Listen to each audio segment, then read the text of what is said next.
Ladies and gentlemen, take your seats, please. So I think the next presentation will taking a deep dive in crash override, isn't it?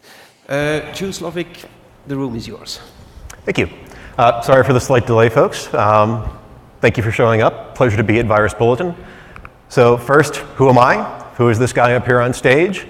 So I started out my career, I was a information warfare officer in the US Navy and then did incident response at Los Alamos National Laboratory, but at present I have moved on from government life and I now hunt adversaries working for Dragos in the private sector. So still hunting bad guys, but doing it on my own terms and away from at least the direct supervision of the US government.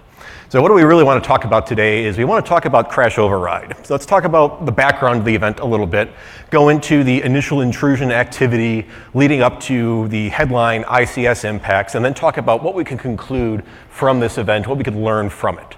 So first, in context, crash override, also known as Industroyer by ESET, is the first publicly known, not to say that there might be some things out there that we haven't found out about just yet, malware designed to impact grid operations, most specifically distribution operations. It's designed to disrupt those operations and then impede recovery through some rather asshole-ish moves at the end and wiping files and doing some other sorts of things. The event itself took place on 17 December of 2016, just before midnight, resulted in a substation de-energizing as a result of the malware interacting with the control equipment within the environment.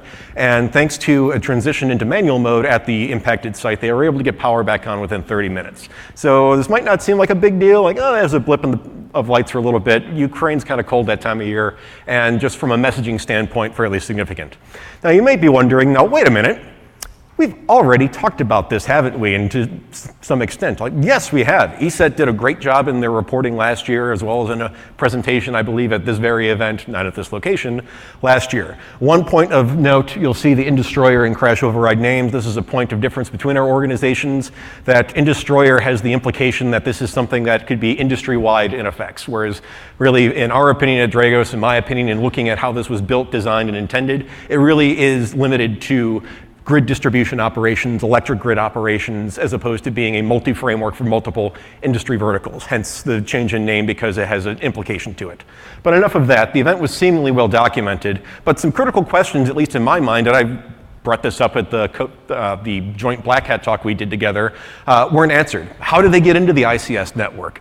What was the ICS capability in depth beyond just looking at the modules at a very high level? And unfortunately, due to time, we won't have that opportunity here, but it will be in the paper provided along with this presentation. And then how do we start building up layered defense instead of focusing at the very end of what should be a complex attack chain in order to identify initial intrusion all the way into final execution?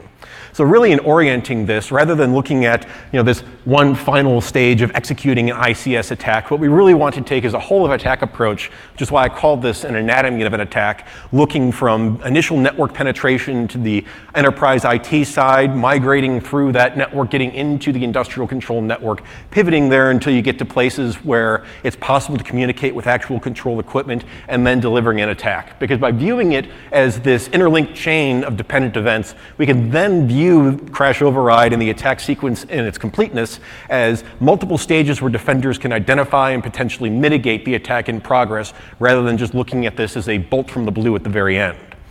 So to provide a little bit more context, this wasn't the first power event in Ukraine. 2015 featured something as well, but it was very manual in nature. There was no ICS-specific malware involved, just basically remote access into the network and then manipulating gear.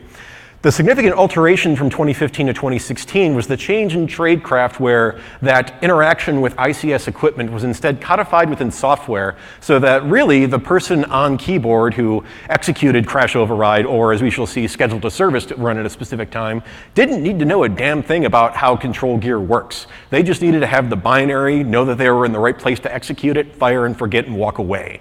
So really what this enables is not only because you now are no longer have a human directly in the loop for interacting with the control gear, you can also start scaling operations widely and narrowly, because you can start spinning up operators who know nothing about how ICS actually works. They just need to know how to hack. So in looking at this, what were the events then that led up to crash itself? So we talked about this whole of kill chain approach of looking both at your stage one enterprise IT initial operations and then getting into your initial ICS actions. So the initial intrusion, well, quite frankly, the precise methodology on this is unknown. There were some large-scale phishing events that were reported by ESET publicly after the 2015 Ukraine event, which are somewhat insightful because they seem to be energy sector focused. That may be the initial action, but quite frankly, we just don't know. At least I don't know at this point in time and have not uncovered any evidence to that point. However, thanks to some evidence that was shared with us through a partner organization that would like to remain fairly quiet, we were able to uncover significant amounts of forensic detail from the event in question and can say with some level of certainty that we first start seeing indications of activity within the impacted network in October of 2016. So approximately 2 months before we got the actual ICS impact. Now, once we started seeing this initial activity within the network, there's really not a whole lot except for some scanning and probing, with ICS operations kicking off on the 1st of December.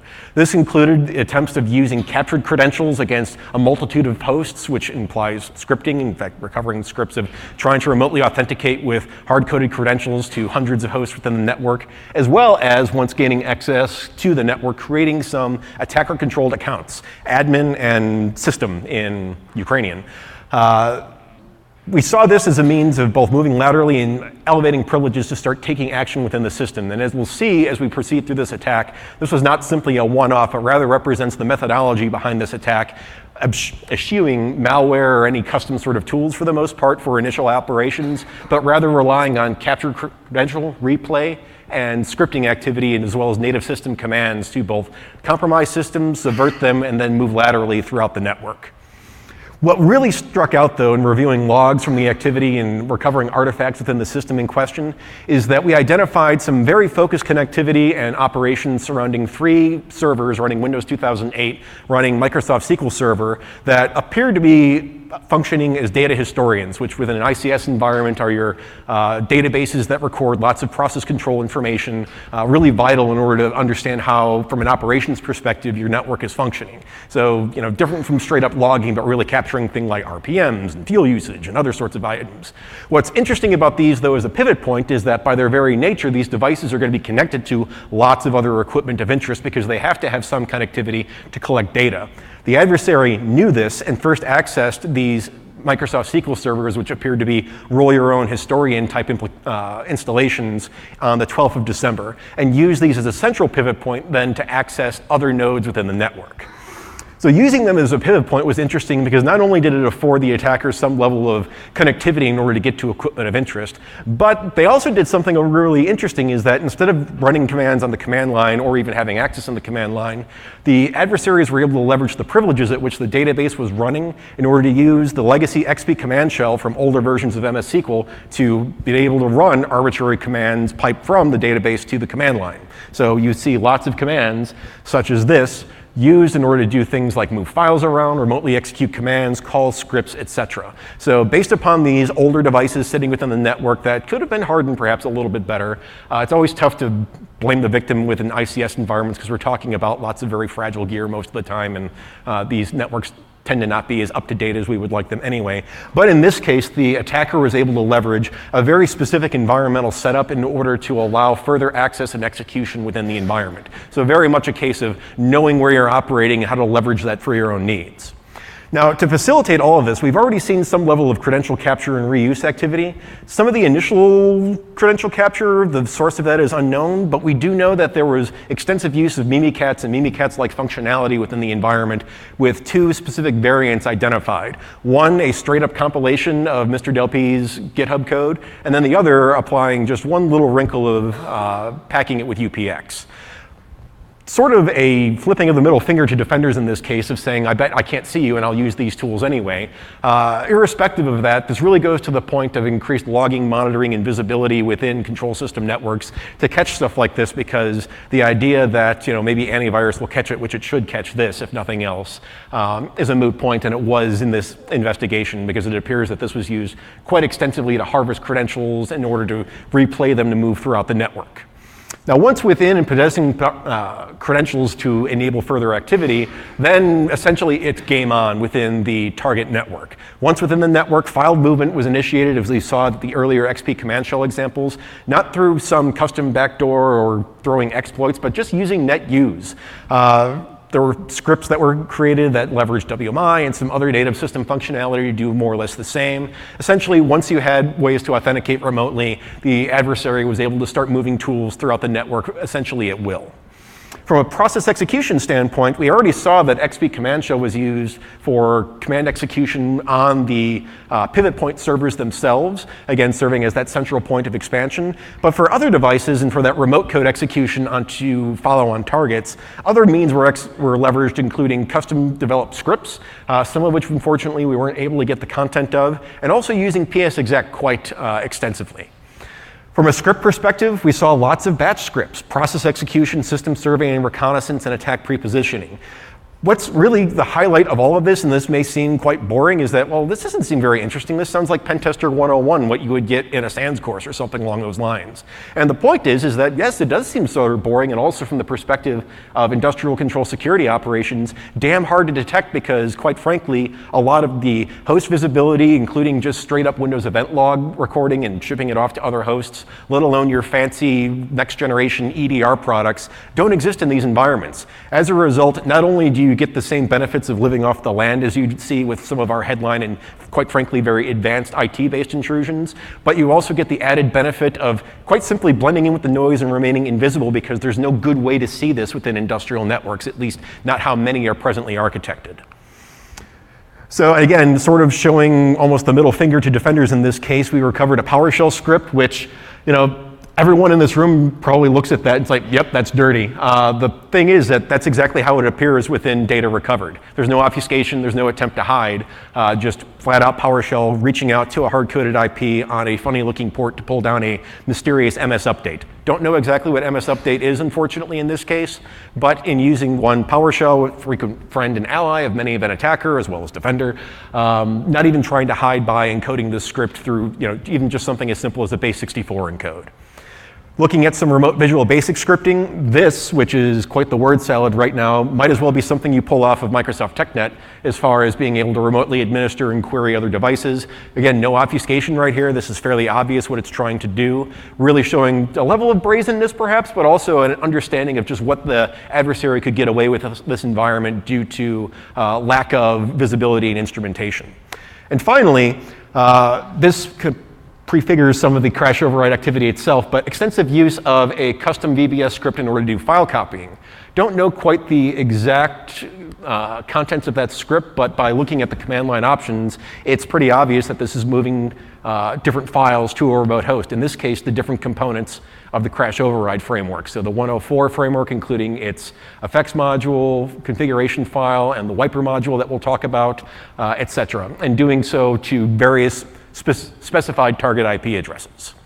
So the takeaway here is that there's no use of obfuscation. These are reasonably well-written pieces of code. They're not commented necessarily, but they look pretty clean. And the main thing is that if there was just a little bit of visibility, either PowerShell logging or some command line visibility for how these were being executed, this is something that defenders could spot and shoot it in the face in its tracks when you see it. One other point that I found very interesting about this is that in the use of PSExec within this environment, straight up Windows utility, that's fine. We see a lot of attackers use this. This almost seemed indicative of someone using an old library or an old toolkit that was used by the organization in question because they use version 2.11 of PSExec, which was released in April of 2014, whereas the latest version when the attack took place, that entire period actually, was 2.2. And we've seen in subsequent activities that appear to be linked to the same adversary, the same continued use of the old version of PSExec in subsequent operations. So definitely it appears as though someone's pulling things from the same old toolkit. Finally, there was one point that was very interesting in presenting this material last year and analyzing it based upon the initial very narrow aperture that we had into the crash override activity, is that the adversary in question designed and deployed a custom backdoor that initially appeared to be sort of the launching point for everything. However, based upon what we were able to glean from additional data that was provided to us by another party and then subsequent investigation from there, that backdoor was never necessary. It didn't really come into play as far as all the other activity we saw from the standpoints of file movement, execution, etc. Furthermore, while that backdoor provided some basic remote access tool functionality, that was about it. And I mentioned this last year at the time, but The timing of it was also very odd. So if you look at just straight up file metadata, timestamps are blown away. Okay. But if you look at debug strings within the binary itself, not everything was blown away. And you see at compile time, there's a time zone artifact in here altering this. But depending on how you want to read this, at least from samples recovered, we're talking about something that was compiled and delivered within hours of the actual attack taking place. So we're really not seeing any sort of custom code of interest entering in the environment, including the backdoor that was linked to the crash override framework, until right before the event in question. So looking at this again from that kill chain perspective, trying to think that you're going to be able to flag off of the odd or new binary in question to catch this attack, at least not before you get an imminent attack is occurring, is very unlikely. And thus, going back to the methodology that we had observed in terms of native system command execution, credential harvesting, and credential reuse within the environment are the keys to identifying this at the earliest possible stage. So yes, backdoor in context, the capabilities we've discovered so far were already included in the TTPs that we observed in that intrusion activity leading into the network. Thus, the purpose for this backdoor, quite frankly, somewhat unknown. So we've talked a lot about, and again, short period of time. Again, please read the paper in order to see this in greater detail. We've talked a lot about initial intrusion. What about that actual headline impact, though? Since now we're at the point where we've compromised multiple systems, we've put ourselves in position in order to deliver some sort of effect, now what? So crash override is dependent upon deployment on prior steps. That goes without saying. That XP command shell from the SQL servers, though, is instrumental in getting command execution to pre-position the malware itself and then execute it, with credentials captured in previous operations used to remotely copy and move files over to the designated targets within the industrial network. And that a scripted remote process execution was used in order to launch the payloads themselves. So you can see this all done as a scheduled service start passed through via XP command shell calling cscript, with then a unknown what exactly the content of this is, but from the various flags, you can get an idea that this is calling some sort of command execution to create a new service, IMAPI service, pointing to the previously copied CRASHOVERRIDE Launcher module, specifying the command line parameters of the CRASHOVERRIDE effects module, the CRASHOVERRIDE configuration file, and then setting it as an auto start. Now, the auto start didn't mean that this fired off right away, because each of the samples, at least the ones that we analyzed, all had hard-coded timestamps to fire off at that, again, 17 December timeframe, and for a couple of others on 19 December. But again, using fairly standard techniques here, nothing very special, in order to pre-position these and then set the timer for the weapon in question to go off within the target environment. So the crash override launcher itself starts with a dedicated launcher executable, with one exception that we found that was a standalone executable that combines several pieces of functionality in one. It serves to initiate the payload, manage execution, and then clean up after itself and terminate before passing execution on to the wiper functionality. The reason we called this crash is because, well, the authors called it crash. So the DLL export that is referenced in all the modules is simply crash, which, given what the malware does, turn the lights off and then crash some systems, it makes some degree of sense. Now, in terms of ICS Impact, this was very much designed with the specific focus of impacting electric distribution operations. Without going into a very long treatise on how electric distribution operations work and what protocols are involved, I'll just list a few. So you have an IEC 101, 104, and 61850 methodologies for communicating with grid management equipment. There are differences in communication. IEC 101 is a serial only, whereas 104, 61850 are operating over Ethernet. And then the OPCDA specifically protocol for additional communication.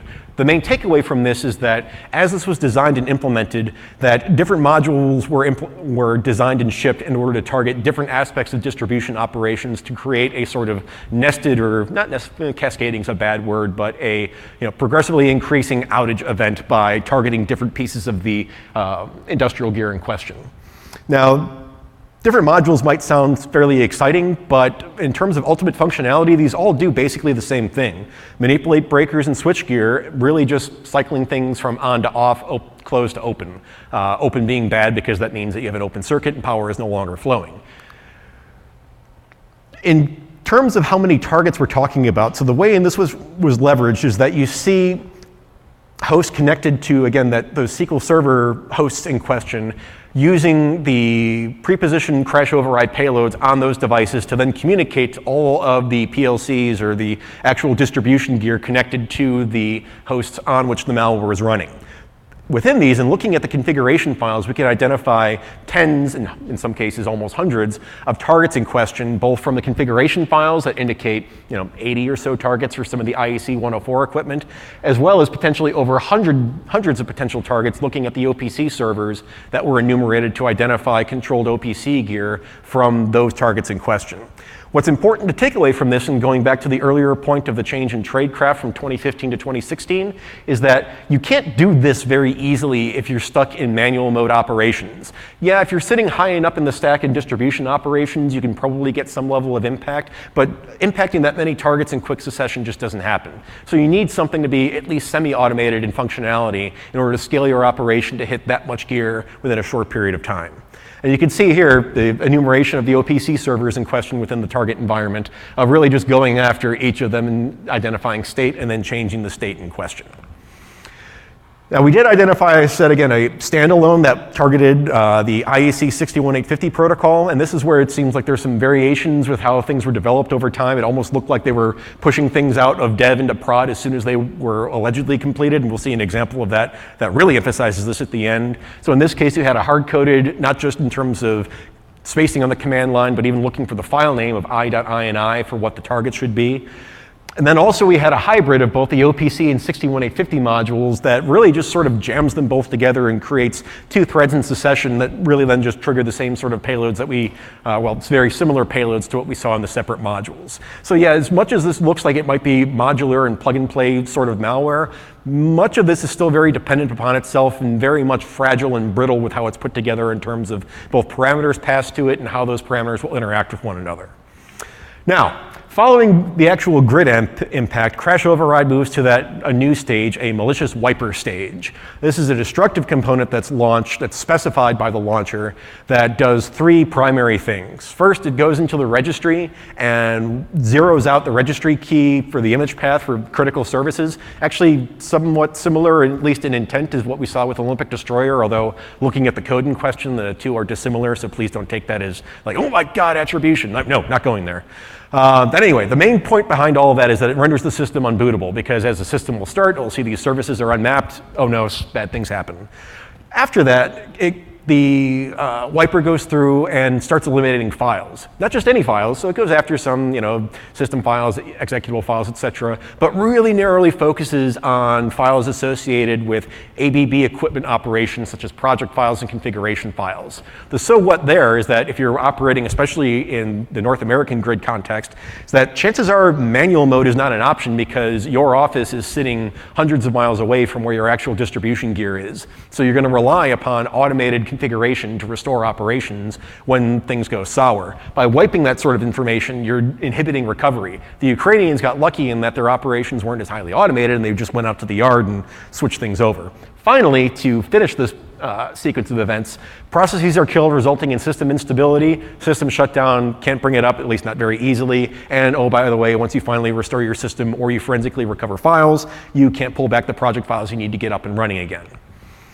Now, there was one final part about this which was interesting, is that, sort of continuing with the crash override really just represents one massive dick move when it comes to trying to impact power operations, is that there was a denial of service vulnerability that was targeted in Siemens Ciprotech devices. It was a theoretically old vulnerability in that it was from 2015, but within ICS, 2015 is still pretty damn recent as far as patching cycles and whatnot. It's a denial of service by sending a specially crafted packet to UDP port 50,000. What was interesting about this, though, is that they got the vulnerability right, but the executable itself was very brittle in that it was created with the IP addresses for the targets as hard-coded values in the binary itself. It doesn't take a configuration file like a lot of the other pieces of the crash override malware. So again, very much a target-dependent piece of software. Only useful in that environment. But what was interesting is that they applied the improper byte conversion for the hard-coded IP addresses in the file. So if you were targeting 172.10.01 or whatever, that would have actually been executed and created a socket for 10.10.172.